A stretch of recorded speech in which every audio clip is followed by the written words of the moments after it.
Chris O'Connor here. Join our prestigious Curmudgeonly community on Facebook at facebook.com/groups/curmudgeonrock. Also be on the lookout for a Spotify playlist dedicated to this episode. Now let's get started. This is the Curmudgeon Rock Report, and this is your podcast made by rock geek iconoclastic outsiders for rock geek iconoclastic outsiders. For those of you who lament that rock music has gone the way of jazz and slipped into niche genre status, we are here to keep that flame alive by providing insight, analysis, recommendations, and honest takes, not hot takes. And hey, there's a good chance you'll learn some rock history you never knew before. Disco practically killed James Brown.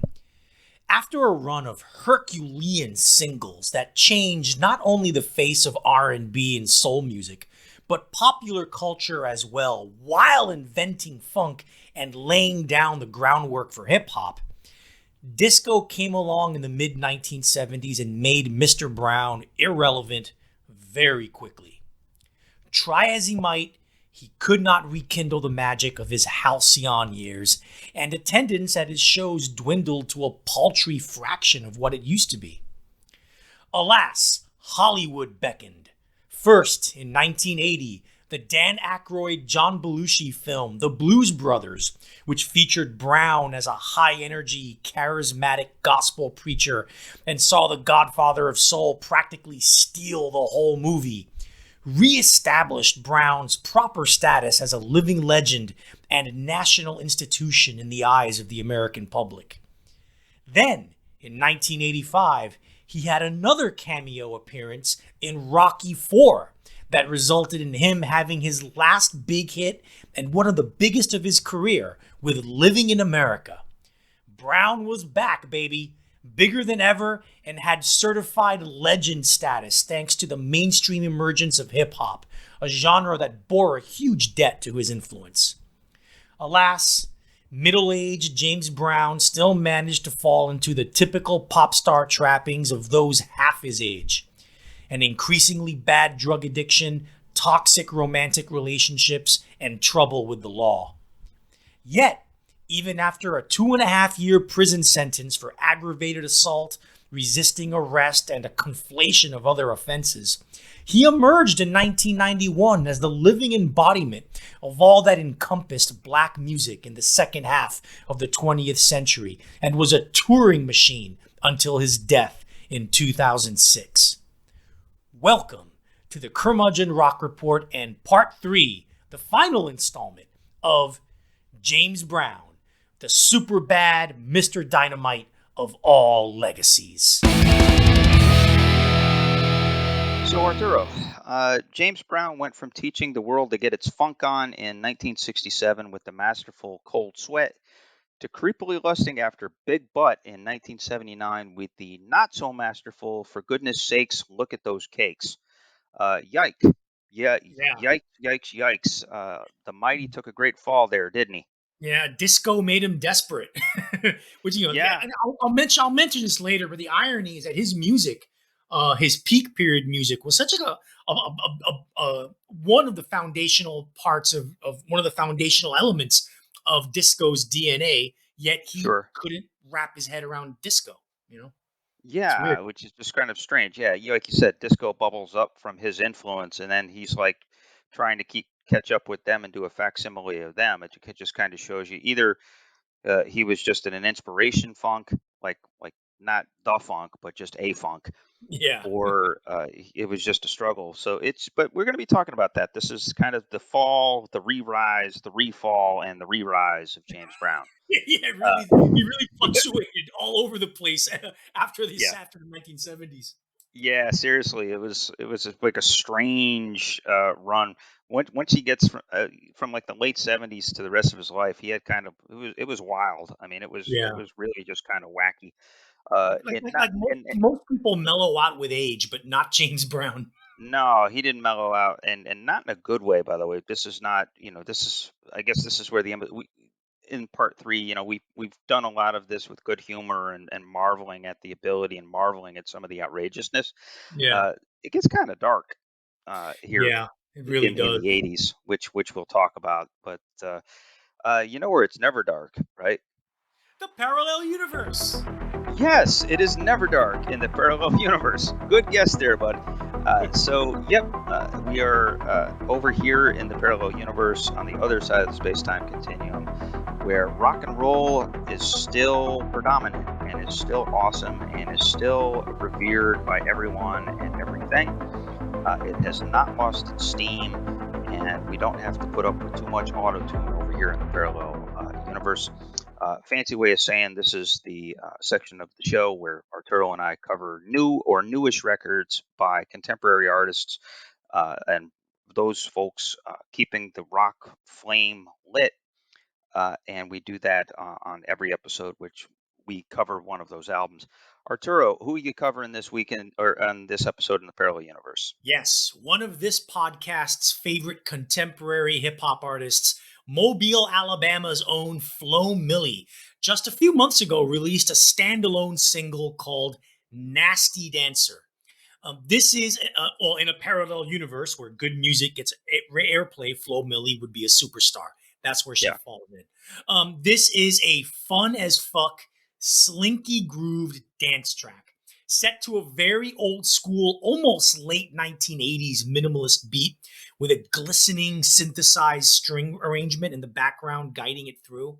Flo Milli raps in her typical bravado about how hot she is, how hot all the other bitches know she is, how she doesn't fuck around with younger men, and how she's going to make that man squirt when she fucks him. It also has an infectious chorus.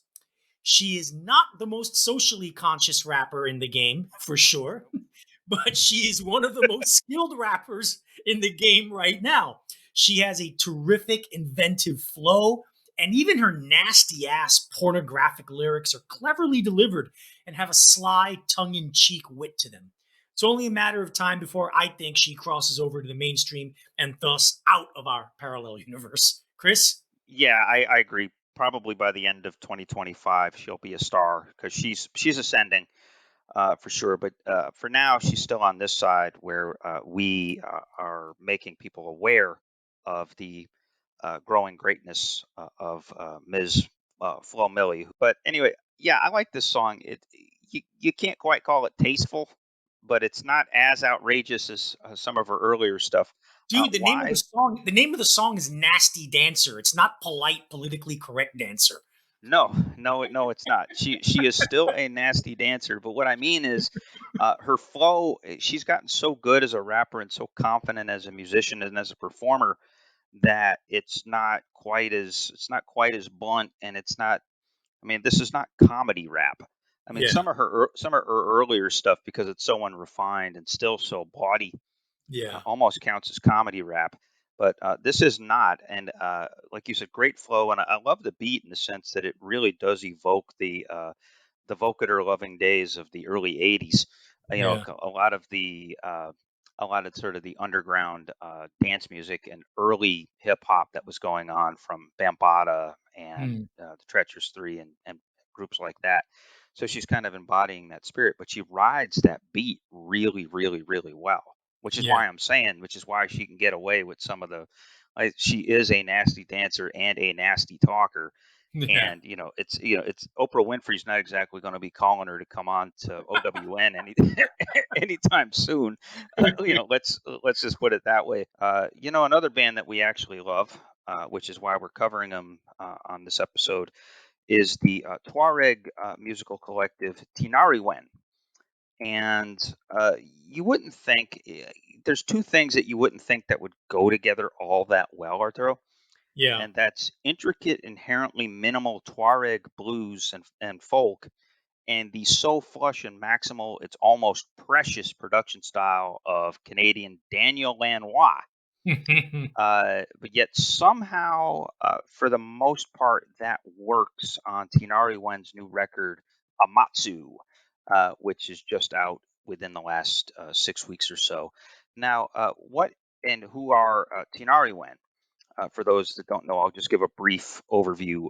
Tinariwen has been around really since the late 1970s. It's a collective of musicians from the Tuareg region of Mali, up there in the north, which has been perpetually war torn and conflict torn for decades and decades. And when we, most rock and rollers, they talk about themselves about in terms of being rebels in exile.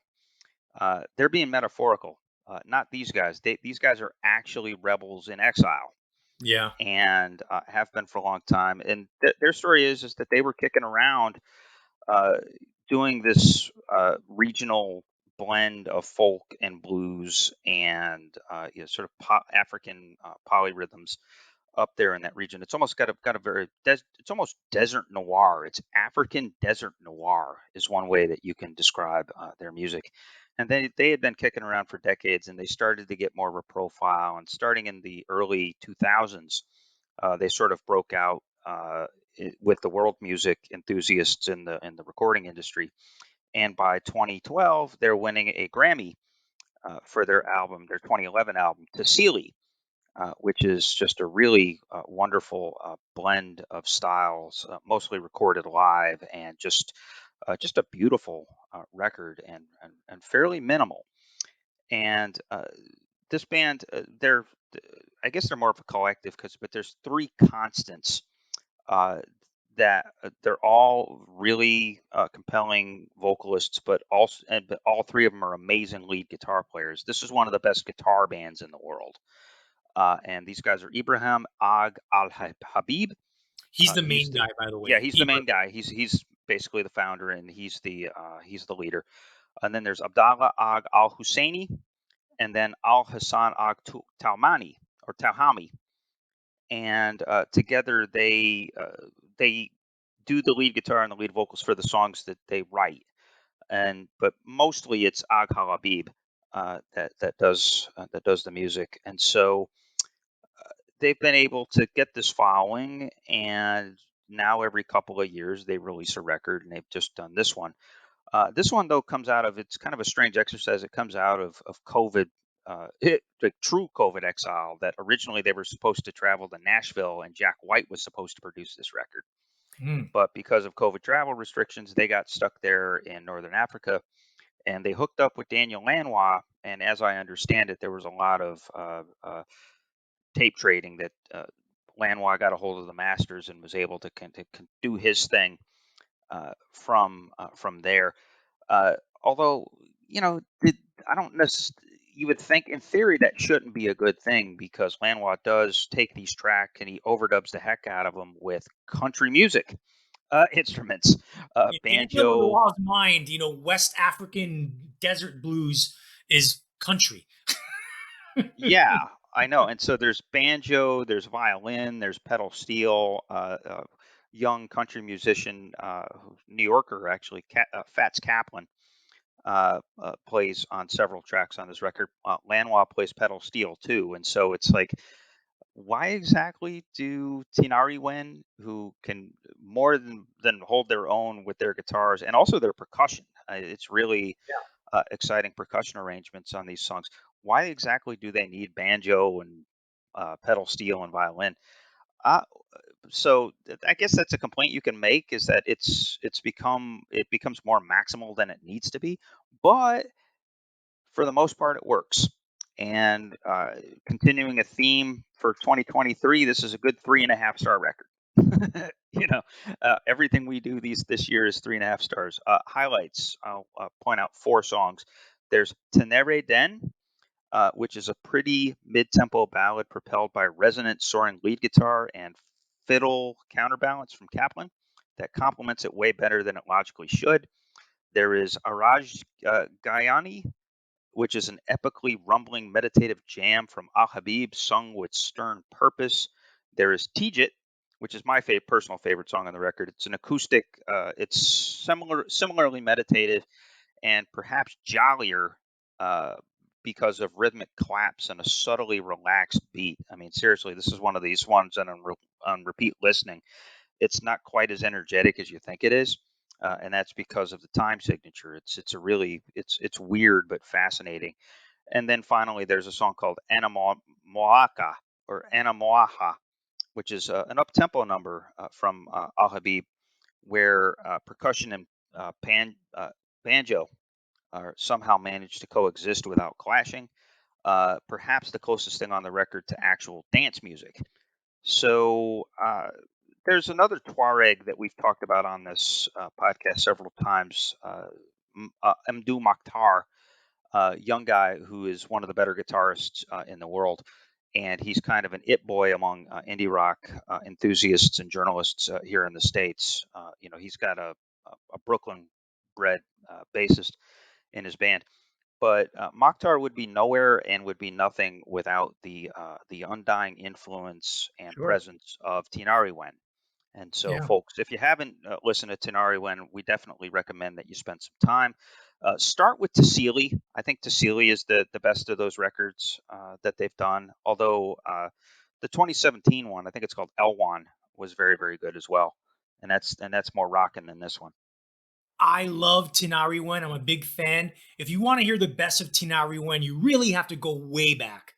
Mm, 2004, Amasakul. That was okay. their album that really gave them worldwide fame. And frankly, it's on my list of the 500 greatest albums ever made. It's a Okay. truly, truly special record. It set the template it is the template for Tinariwen and everything they've done after. This new album, it's nothing. It's not bad. There's nothing wrong with it, but it's recycled.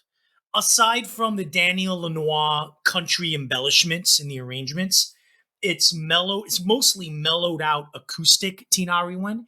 And if Yes. you want to hear that done much better, go to 2011's Tassili, like you said, Chris.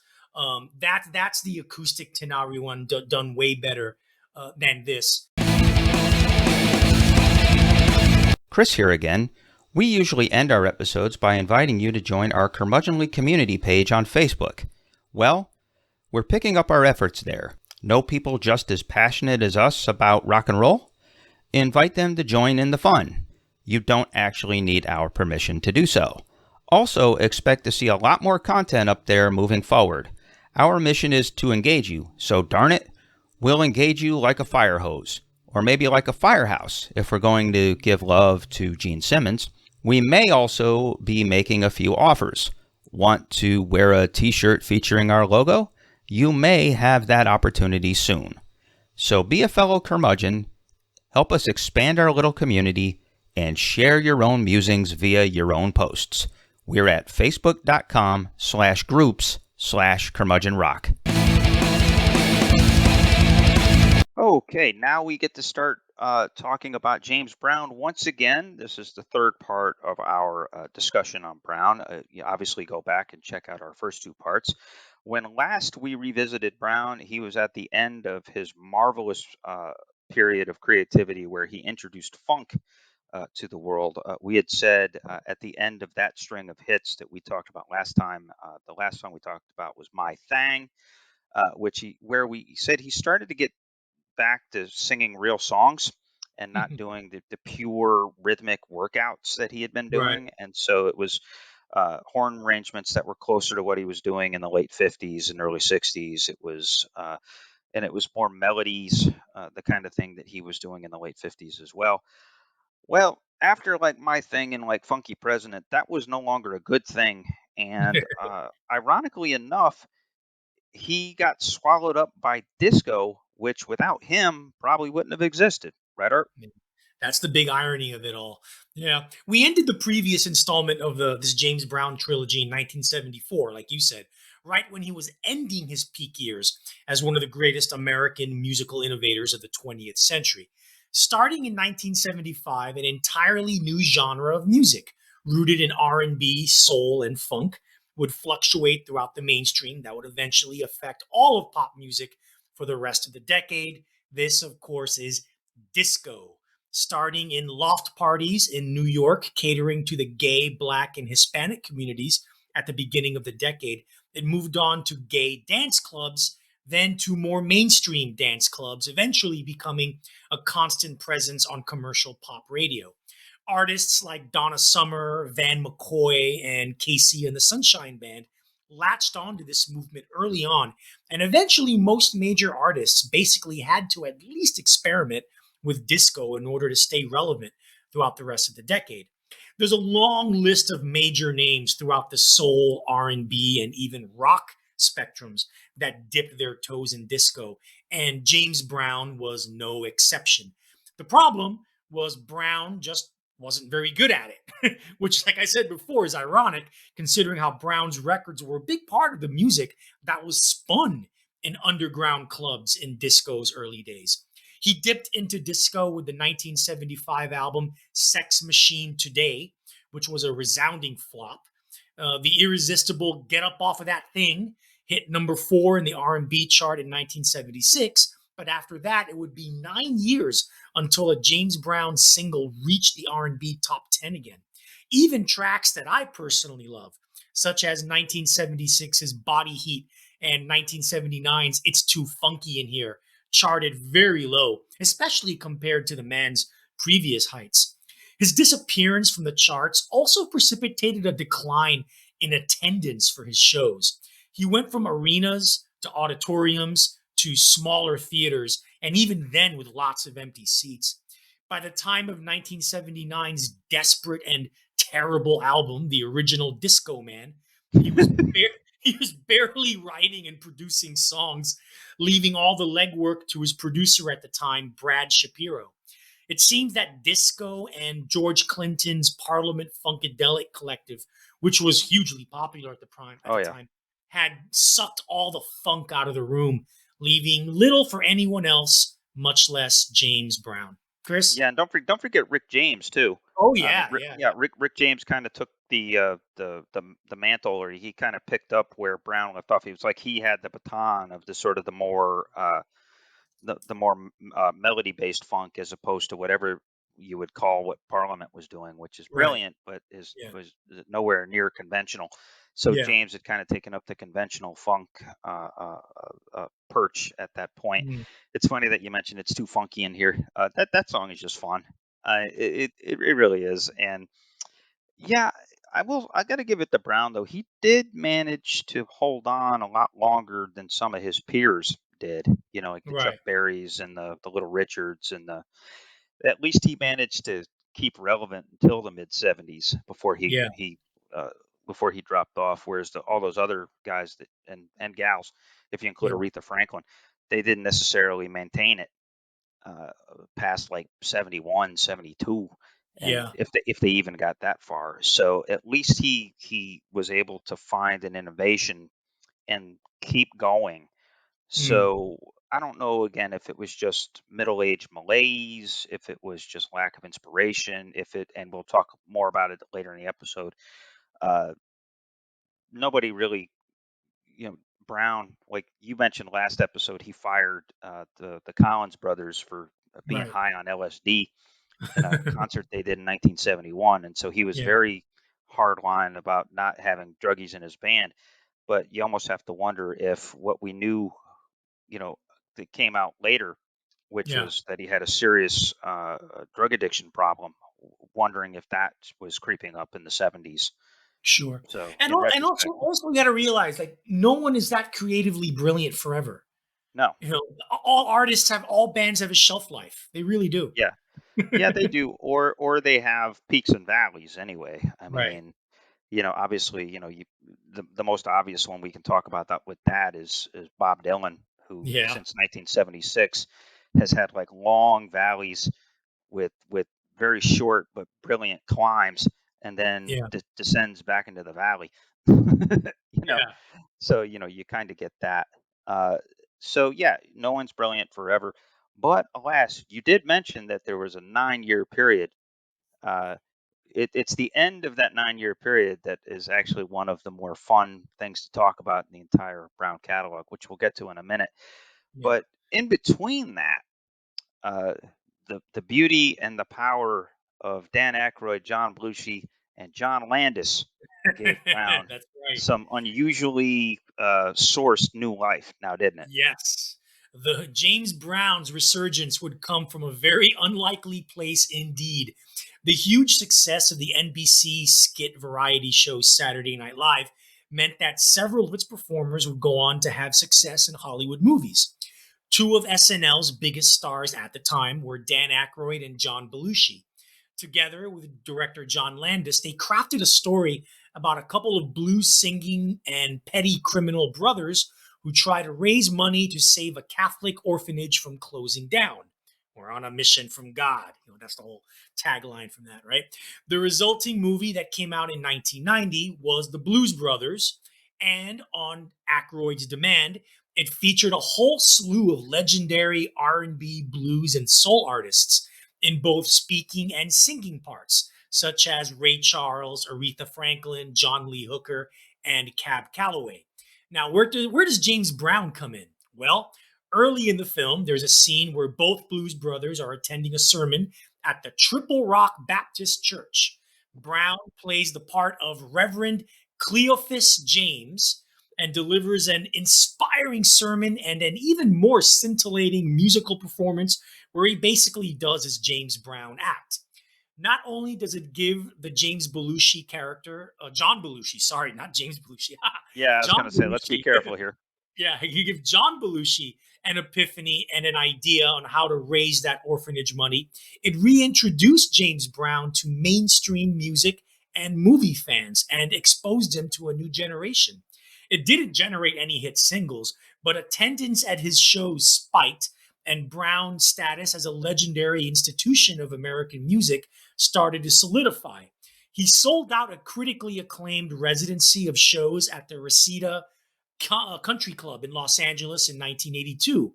He made another cameo appearance in a Dan Aykroyd movie, this time Dr. Detroit in 1983. Which is a And of great course, movie. yeah, and of course, the burgeoning new genre of hip hop, a genre that basically has its genetic coding in Brown's funk music, was starting to show its debt when Brown collaborated with the renowned DJ Africa Bambaataa on the single Unity. The icing on his comeback, though, would come in 1985. We'll talk about that very soon. Chris, any early 80s James Brown thoughts? Yeah, it's just funny that I went back and I watched that scene in the Blues Brothers, which is just it's kind of ridiculous when you look at back at it now. It's Yeah. like it's almost like if you were a black person in church, you did backflips, and so the essence of black worship of God was doing lots and lots and lots of backflips. And so, I mean, let's just put it this way: that there's not exactly a lot of racial equity going on in the perspective, and in the writing and the directing of John Landis's movies. Like even Coming to America, some of that stuff comes out.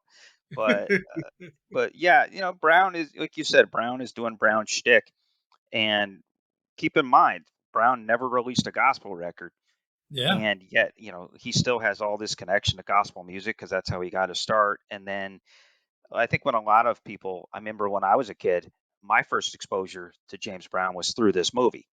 That's Yeah. that's how I understood it. A lot of those folks, actually, Aretha, I mean, that Yeah. was my first exposure to her was through the Blues Brothers. And so it's like, so who are all these fine black people that are making, James, Jim, John Belushi? I did it too. John Belushi want to do all those backflips down the aisle and get the band back together to save the orphanage and be on that mission from God. Brown, you kind of hit the nail on the head that he became a novelty, he not so much a novelty act, but by the early '80s, his stuff was so ingrained, and people were finding the humor in it, so that you had this generation of comedians that found the novelty. Oh, Eddie Murphy, best Yeah, example of it. yeah, absolutely. They found the novelty in Brown, and then that's kind of what gave him his second life.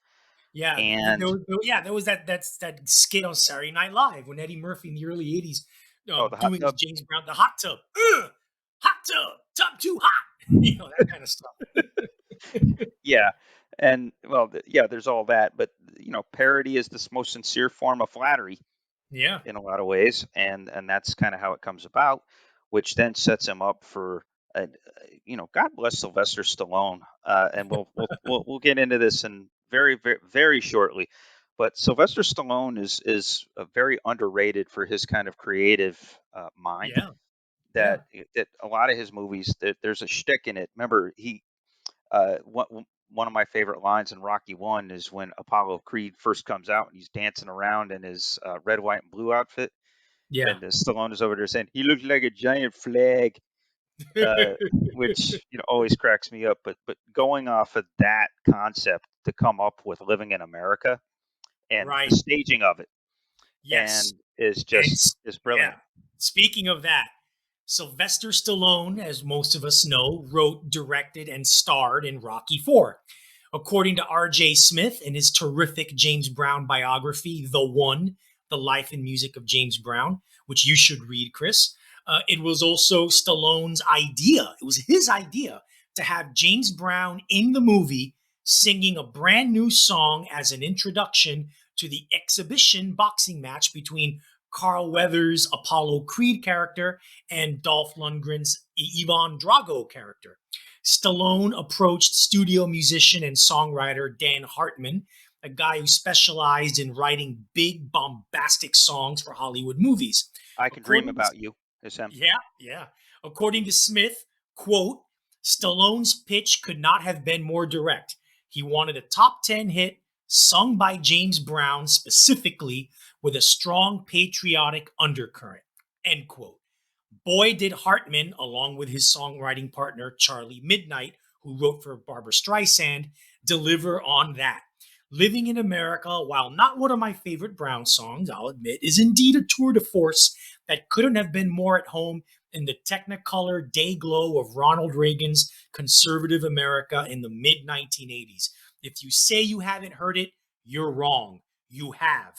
It was everywhere from late 1985 to early 1986. It became basically folk music as far how ingrained it was in American popular culture. It was a worldwide global smash, hitting number 4 on the US pop chart, number 5 in the UK chart, his only UK top 10 hit, believe it or not, and the top 10 in many other countries. Big, bombastic, glossy, leaning on the jingoism of Americans by name checking city after city. It's your classic 1980s ego song, ego in big letters. Chris, any Yeah. thoughts on Living in America and the masterpiece that is Rocky 4? Oh yeah. I mean, I have plenty of thoughts. Well, first it speaks to the genius of Dan Hartman and Charlie Midnight as songwriters that this song is not really a James Brown song. No, And it's they not. wrote it. They wrote it for James Brown, but it's not a James Brown song. That's why it works. I mean, if you Yeah, think about, if you look at the structure of the song and how it comes across, Hartman could have done that himself, right, and he would have had a hit. It was a hit song, and remember, he was a year removed from "I Can Dream About You" from Streets of Fire, so he right. was on he was at his peak at the time. But the fact that James Brown did come in and do James Brown to Yeah. that song made it that much more special. Now, as for the scene itself, Rocky Four is like a marvelously, wonderfully terrible movie. Oh, yeah. It is one of the more entertaining, awful movies of all time. And the reason being is the staging of this scene with Brown's doing Living in America. It is so ridiculous and so entertaining. Well, first off, Carl Weathers looks like he's having the time of his life in that scene. Out there dancing around with James Brown. In his, he's back out there in his American flag get up, and Yeah. yeah, he comes down towards the stage with a demonic goat head behind him, which I never quite understood.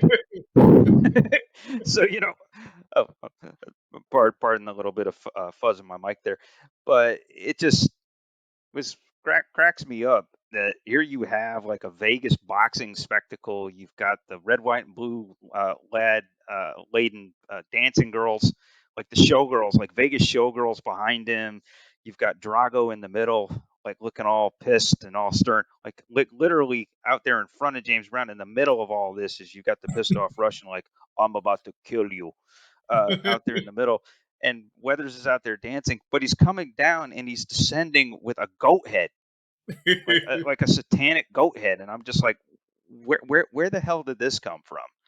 And then you get like intercut close up shots of like Adrian, hey, yo Adrian, she liked Living in America too because she's bopping her head to it, and then like When she wasn't complaining to Rocky and saying, "You can't win," in every fight Rocky gets involved in.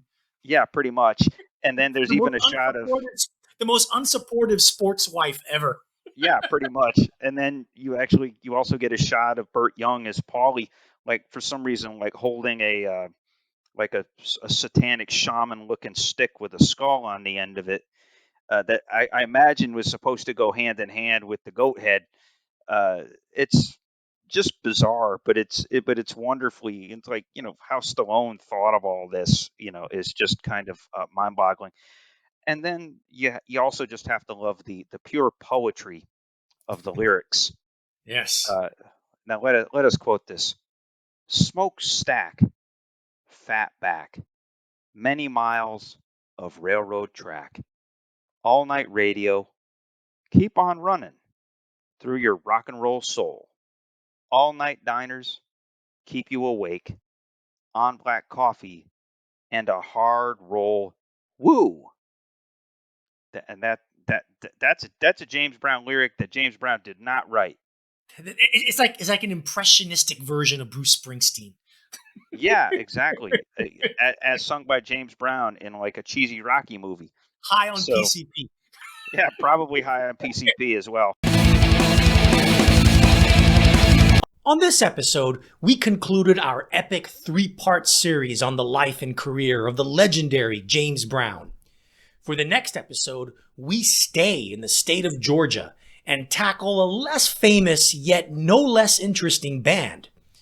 For a brief time in the early 1990s, the Black Crowes were one of the biggest and best bands in America. At the end of the glam/hair metal era, they were the one mainstream rock band that stood for the classic rock values of the 1960s and 70s without slavishly copying their influences. At the peak of the grunge era in the early to mid 1990s, they were the one mainstream American rock band that seemed bigger than life, unabashedly flaunting rock's deep-rooted connection to black R&B and soul music, and seemed destined for all-time great status. But by the end of the 1990s, they had lost all career momentum and appeared washed up. What happened to this talented, inspiring band? Why couldn't they get past being a major cult band in the first decade of the 2000s and recapture their early majesty? Yours truly, Curmudgeons, will try to answer these questions and more as we bring you an examination of the Black Crowes. So, in the aftermath of Rocky IV and living in America, James Brown had a huge hit. He was selling out venues again. His legacy and status as an American musical pioneer and innovator were set in stone. He was the unwitting inspiration for hip hop. So, all was well, right? Not so much. No. His downfall toward the end of the 1980s would be the result of a combination of toxic relationships, drug abuse, and trouble with the law. We cannot avoid the elephant in the room any longer, and that is the fact that Brown had an extensive history with physical abuse toward women. It's actually pretty disturbing. He was married 3 times, first with Velma Warren in 1953. They had a son, and they divorced in 1969. He married Deidre Jenkins in 1970, had 2 daughters, and separated in 1974 due to what one of the daughters has gone on record describing as years of domestic abuse. His third marriage came to Adrienne Rodriguez in 1984. Now, all throughout his marriages and professional music career, Brown had seemingly hundreds of mistresses and affairs on the side, with numerous illegitimate children as the byproduct of this.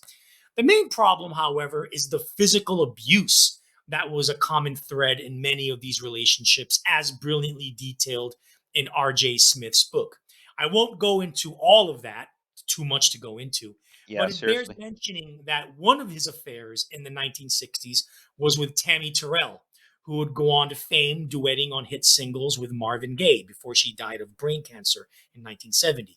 She was one of James Brown's backing singers, and also had to leave Brown simply because of the physical pummeling that she received from him on a constant basis. Brown's third marriage to Rodriguez was also rife with physical abuse by both parties involved. And that was exacerbated by the fact that both were addicted to PCP at the time. Ah, yes, PCP, otherwise known as, quote, angel dust. It's an anesthetic drug that can cause mild hallucinations, distort sound and perception, and depending on the individual, it can cause violent outbursts. You can snort it, inject it, or, as James Brown did, smoke it while laced with tobacco or pot. Yes. Brown started consuming PCP toward the end of the 1970s, and by the end of the 1980s, he was a full blown addict. For someone with an already violent temper, it was a bad combination. And that combination was made worse when he was sharing the drug with an equally temperamental spouse. And then there are James Brown's brushes with the law. I mentioned in the first episode of this series that he was sent to a juvenile prison at the age of 16 for theft. He was let out on parole, which led to him taking off on his legendary career. He violated the conditions of that parole several times and got away with it throughout his life. In 1963, after feeling he was insulted by rival singer Joe Tex, he took not one, but two shotguns with him to a nightclub in Macon, Georgia. While Otis Redding was performing, Brown went looking for Tex and shot the whole damn club up, injuring 7 people. These people were then given $100 each by Brown's management in order to keep things quiet, not press charges, and not talk to the press. He also hated paying taxes. The Yes, he did. IRS came calling numerous times throughout the 1970s asking for back taxes, and he got hunted down and not arrested, but he came close to it and had to pay up. Well, He owned they made him auction his house. they made him auction his house. Yeah. He owned several radio stations throughout the South that closed down due to bankruptcy as a result of Brown not paying the taxes those stations owed. He was actually arrested in 1978 for failing to turn in records that were that after one of the turn in albums, music records, after one of his stations got shut down. His increasing drug addiction also made an abusive marriage even worse, like I mentioned. Seriously, on 4 occasions between 1987 and 1995, Adrian Rodriguez, who would die of an overdose in 1996, Brown was arrested for domestic assault toward Rodriguez 4 different times from 87 to 95. It was all spiraling out of control when a colossal event on September 24th, 1988, involving PCP, guns, and a high speed chase with police along the Georgia South Carolina border when that happened. But, Chris, before you go into this highly entertaining story, is there anything you want to add to the super bad actions of Mr. Brown? Yeah, basically what happened, and we'll get into this in a second, is he had spent years. He was a master of getting away with it, Yeah. and basically bought his way out of jail several Mhm. times. He had the goodwill of being Augusta's favorite son going for Yeah. him. He had the fame, he had the money, and all of those. And so, you mentioned some of those incidences of shooting up the club, Yeah. all of the domestic abuse, all the stuff, the escalating violence with Adrian Rodriguez. Uh, Basically, he just ran out of get out of jail free cards, literally, Right. when this thing happened in September of '88. There was another incident, which I'll mention when I talk about this one in April of '88, that should have put him away probably for the rest of his life, and Mhm. which basically just got away with, okay, don't do that again. Yeah. Yeah. And just astonishing abuses of power or uses of power to then have public officials abuse their power to help him get away with shit. Okay, so what exactly happened? Well, let's set this up. I'm going to let the print journalists of the late '80s help me tell this story, and we'll set a scene from after this thing happened, and then we'll describe in detail what exactly happened and the context of it. It's pretty amazing. So first, I want to quote from an article by Alessandra Stanley that ran in Time magazine in February of 1989. This kind of sets the scene and where things were. Quote, when the phone rings in his office in Augusta, Georgia, a receptionist crisply answers, Godfather of Soul, but the boss cannot come to the phone right now. James Brown, the self styled hardest working man in show business, is 70 miles away in South Carolina's State Park Correctional Center serving a 6-year sentence. There, he is listed as James J. Brown, number 155413. I'm just sitting quiet, not saying a thing, serving my time, says Brown from a payphone inside the minimum security facility. Every day he rises at 5:15 to dish out breakfast in the cafeteria, wearing a cook's white uniform and cap, embellished by purple wraparound sunglasses and a matching purple foulard scarf.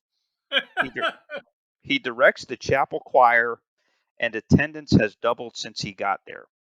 On Saturdays, his wife Adrian, a former hairstylist with the television show Solid Gold, brings a dryer and a bag of salon products to primp his curly coiffure. So that kind of sets up where he is after this happens. Now, let's read from a story by United Press International from September 24th, 1988, which is the night of this incident. And quoting from the article first, it says police said Brown, 55, who has had several brushes with the law, was charged in Richmond County, Georgia, with simple assault, carrying a pistol without a license, carrying a deadly weapon at a public gathering, and 7 misdemeanor charges. Now, it in a vacuum, that doesn't sound all that bad, but now let's get into what exactly Brown did. Quote, Richmond County Police said the incident began at about noon on Saturday at a building where Brown has a business office. Witnesses at an insurance seminar in the same building told investigators that Brown came into their classroom brandishing a pistol and a shotgun while mumbling. The witnesses said Brown demanded to know who had been using his restroom, then ordered 2 identified females to lock the bathroom door and give him the key. The singer then left in a late model pickup, police said, but he was spotted by a Richmond County officer on a nearby road and pursued onto eastbound Interstate 20.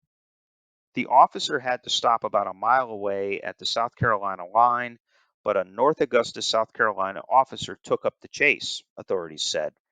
The North Augusta officer shot out the front tires of the truck, but Brown continued driving on the rims and crossed back into Georgia, entering Augusta, according to police.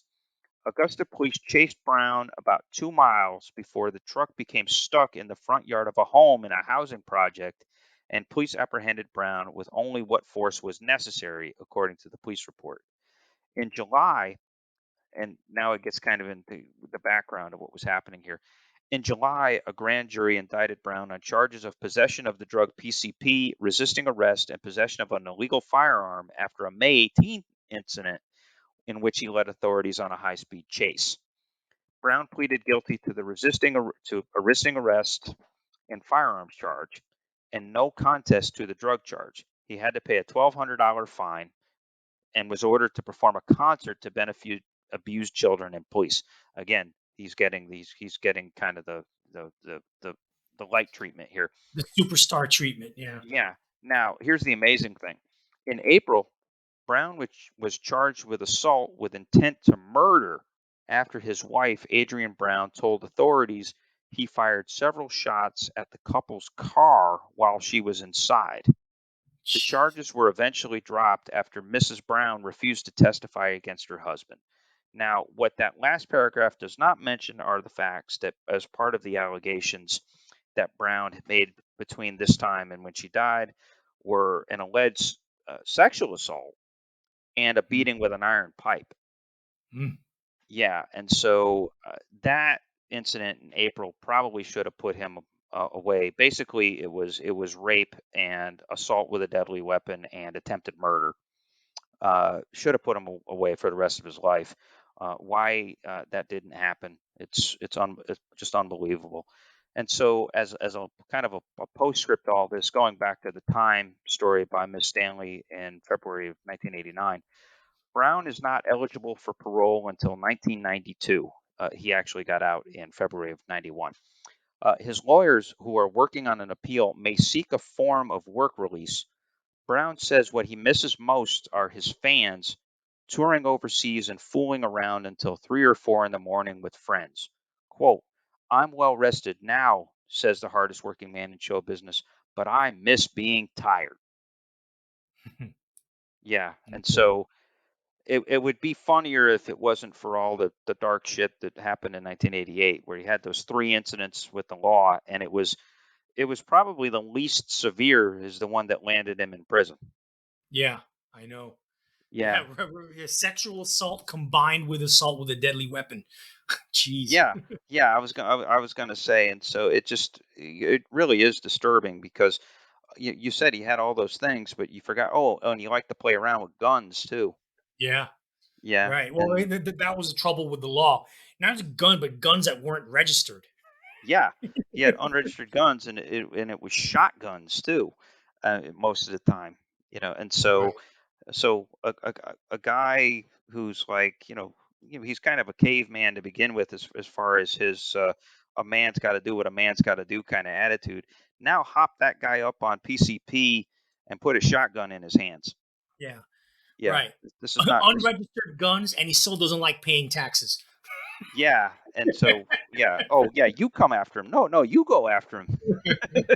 you know so it's just Brown. And it's sad, and I don't know if it's just the pressures of fame, or you know, like feeling like you get to a certain point, and maybe it's kind of what happened to like the Elvises of the world, where you and the Michael Jackson, where you're living your life in this rich man's bubble and you Hmm. can't get out, so you find your escape in drugs, and then just everything just kind of spirals out of control from there.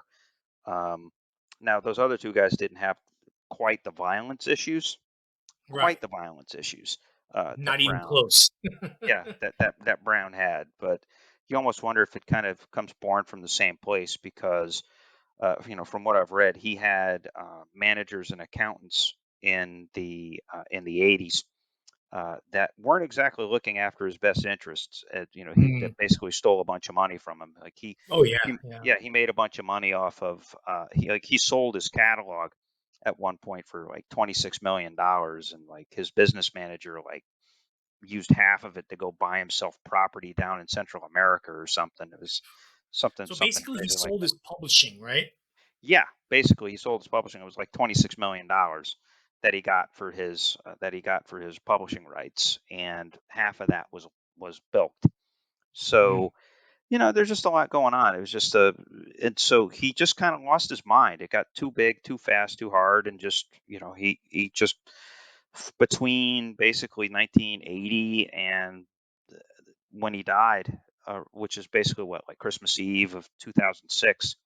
That Yeah, was somewhere around there. It was like a slow, gradual. He just went insane, and he never did yeah. get off drugs. I mean, Yeah, well, he kind of sort of did it, but very, very late. All right, so yeah, here we go. We're going to the end here. All right. yes, we are. So, as you said, James Brown was let out of prison in 1991, and he continued to be a major concert draw as essentially a legacy act. He Right, put out records and singles, but none of them made any impact. Didn't matter though. By this point, Brown had been solidly codified as the most important R&B soul artist of all time, the pioneer of funk, the grandfather of hip hop, and one of America's most influential musical artists of the 20th century. However, his bad behavior didn't stop either. mhm, Like you said, he continued abusing PCP up to the end of the 1990s. More disturbingly, in 1998, a woman named Mary Simons accused Brown of holding her captive in his house for 3 days while demanding oral sex. yep, The charges were dismissed. In 1999, Lisa Rushton, a former singer in his band, filed another civil suit against Brown, alleging that between 1994 and 1999, he demanded sexual favors from her, and when she didn't comply, he would cut her pay or leave her out of the shows altogether. She also claimed that he, quote, placed a hand on her buttocks, and loudly told her in a crowded restaurant to not look or speak to any other man besides himself. End quote. She eventually withdrew her lawsuit. In another lawsuit, a woman named Lisa Agbalaya, who worked for Brown, alleged that he gave her a pair of zebra print underwear and asked her to wear them while he massaged her with oil. She said no, she got fired, and while a Los Angeles jury cleared Brown of sexual harassment, he was found liable for wrongful Wrongful termination. termination. Yeah. Yeah. In 2000, police were summoned to Brown's house after an electric company technician complained that Brown threatened him with a steak knife. In 2004, a woman with whom he had a wedding ceremony but had not officially married, her name was Tommy Ray Heine, accused him of pushing her to the floor of their home during an argument, causing her to suffer scratches and bruises to her arm and hip. Brown was arrested and pleaded no contest due to the domestic abuse charge. However, he wasn't imprisoned and instead forfeited a $1,000 U.S. bond. In 2005, a woman named Jacques Hollander filed a lawsuit against Brown stemming from an alleged 1988 rape at the peak of his PCP abuse. She claimed that while working for Brown at the time as a publicist and riding in a van with him, Brown pulled the van to the side of the road and sexually assaulted her while threatening her with a shotgun. Yep. The case was eventually dismissed due to the statute of limitations and how the period for filing the suit had expired. This is all a testament to the fact that great music isn't always done by good people. And while Brown's treatment of women is a permanent stain and blemish on his personal legacy, and deservedly so, his musical legacy is, for the most, pretty much untouchable and unmatched. He died at the age of 73 in a hospital in Atlanta on Christmas Day 2006 due to congestive heart failure resulting from pneumonia. Chris? Yeah, and it's really, really sad. And I have to, and I might actually put a link to this article in our show notes, folks. CNN, a reporter for CNN back in 2019, did a series of 3 articles. It's an amazing read about the sort of the sinister circumstances, perhaps, behind the death of Adrian Brown and of Brown himself. That there are folks out there, Jackie Hollander being one of them, and folks in Brown's orbit that do believe that folks that were associated with Brown's handlers, managers, accounts, all those were so controlling and so possessive and so wanting to not have Brown's behavior below things that they were willing to go to extreme lengths of intimidation and following folks and basically harassment, spying, uh, threatening, these types of things, being followed, all of this kind of stuff. And there's an allegation that Adrian Brown was not actually, it wasn't an overdose, that she was murdered by a doctor who was hired by Brown's handlers to basically inject her with the fatal shot of PCP. Mm, And supposedly, there's detectives that were investigating this. Jackie Hollander has been at it for 30 something years, ever since her alleged rape. And then there's also allegations that Brown himself, Brown was famously, because he was the hardest working man in show business, he didn't take care of himself. So by the time he landed himself in the hospital, he had type 1 diabetes that was not mm, diagnosed for years, right, and just stuff like that. He just didn't take care of himself. And so right. they figured he'd check into the hospital, they get himself right. He had a little bit of a heart attack, from what I understand. They were going to get him right and out, and then all of a sudden he died. Like he went way downhill, which makes sense if you know anything about congestive heart failure. It can happen at any moment. Yeah. But there's also this allegation, apparently, that someone came into his room. That the guy was supposed to. There was a personal representative that's supposed to stay with Brown.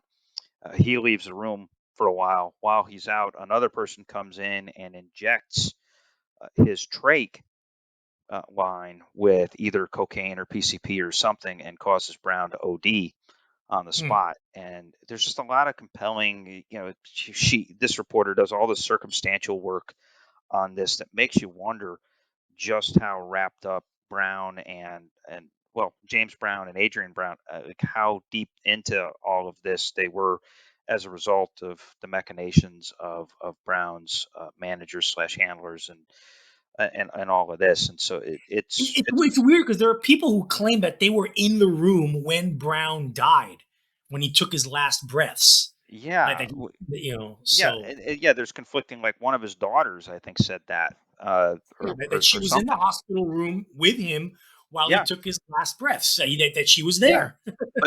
But then her estranged ex-husband was going around saying that that Brown was murdered too, and that maybe she was in on it. Because you remember there was a big, and I may still be going on. There was like a big brouhaha over his will that apparently there's like, was that really a will, or because essentially what happened was is that in his will his estate went over to three trustees, or basically three folks who were going to run the thing as trustees, but they would get 50% of the estate for management expenses, quote unquote. Mm, So the idea was is that they were taking half of Brown's money for themselves, and the other half was going to charity.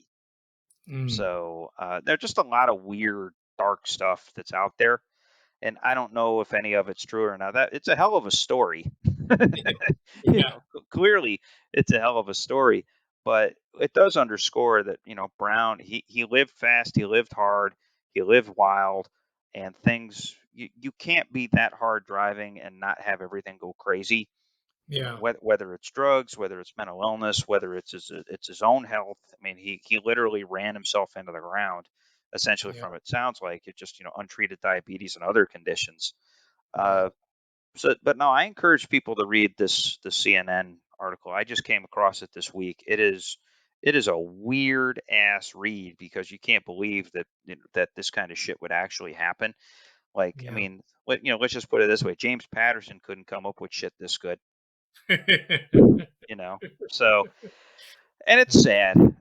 You made a point, Arturo, and we've talked about that a few times on this podcast. But Brown is one of the finest shining examples of, let's not confuse the art with the artist.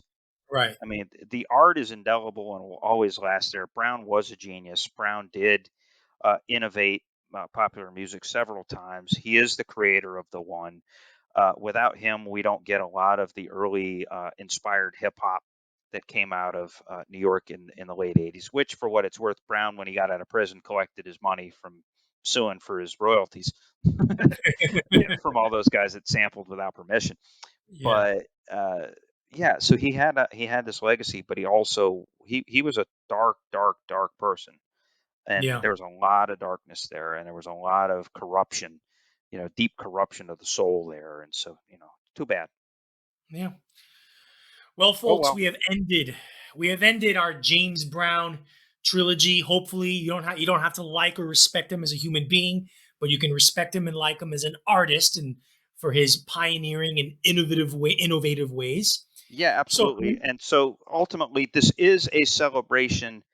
It's a celebration with a troubling postscript. Let's just put it that right, way. So exactly. we are delighted to have brought you this. It was just a lot of fun. He's one of the uh, Artie and I will never get tired of talking about James Brown ever. Ever, and I think you folks will realize that we've talked with a reverence, and there's just Brown makes us smile. Like, there's just something about Brown Sure. the character and Brown the music. He just makes you smile, and Yeah. we hope that we've been able to convey those smiles to everyone out there. And so we're going to go from we're not leaving Georgia Yeah, for we our next started this episode. whole Georgia series with REM, then 3 episodes on James Brown, and now we're going into a band, one of the great woulda, shoulda, could have beens in rock history. A band from Atlanta, the Black Crows. They had the world at the palm of their hands. They were one of the biggest bands in America. and they just let it go. What happened?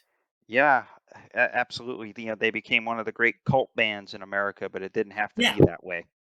They yeah. kind of, They were a very big cult band playing yeah. theaters all over the country. I mean, they still were, but they had it. They were on the trajectory of being Pearl Jam level big, you Oh know. yeah, and then And they just fell off a cliff. And yeah, again, drugs and demons, man, drugs and demons. yes, So we will tackle that in our final episode of our Georgia swing, an examination of the Black Crows. yes, this is the Georgia wing of the Curmudgeon Rock Report Hall of Fame is what we're going through right now. Speaking of things worthy of Hall of Fame, our curmudgeonly community. Yeah. As we at the end of these episodes, as we always do, we encourage everyone out there to join our curmudgeonly community on Facebook. It's a pretty rollicking page. We have a few shining regulars. Hello, Paul. Hello, Daniel. And hello, anybody else that's contributed to our conversations up there lately. Find that at facebook.com/groups/curmudgeonrock. Also, if you have anything to say about James Brown, if you have any reactions to anything we've said on this episode, hit us up at curmudgeonrock@gmail.com. And you can still find us on Twitter. And less and less, I gotta admit, it's, you've heard of the army of the blue checks. These are all these redneck yahoos that are ponying up $8 so that they can get their blue checks, so they can be official when they spread their bullshit on Twitter. But there's still some traction to go, and we're at Curmudgeon Pod. And yeah, we will be putting together a big old Spotify playlist that will combine all three of these episodes and put the music of James Brown out there for accompaniment to this series.